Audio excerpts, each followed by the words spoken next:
বৃহস্পতিবার পবিত্র রাতে কেউ যদি এই দোয়াটি 100 বার পরে কোনো দিন পৃথিবীর কোনো মানুষের কাছে তার হাত পাততে হবে না, পৃথিবীর সব কিছু তার পায়ের নিচে আল্লাহ হাজির করে দিবেন।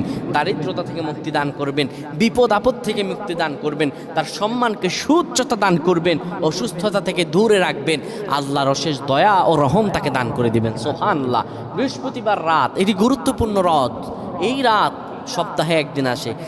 আরবিতে রাত আগে আসে, দিন পরে আসে। সুতরাং বৃহস্পতিবারের যে দিন গিয়ে রাত, এটি বৃহস্পতিবার রাত নয়, এটি শুক্রবারের রাত, এটি জুমাবারের রাত, এটি দোয়া কবুলের রাত, আল্লাহর কাছাকাছি হওয়ার রাত। সুবহানাল্লাহ।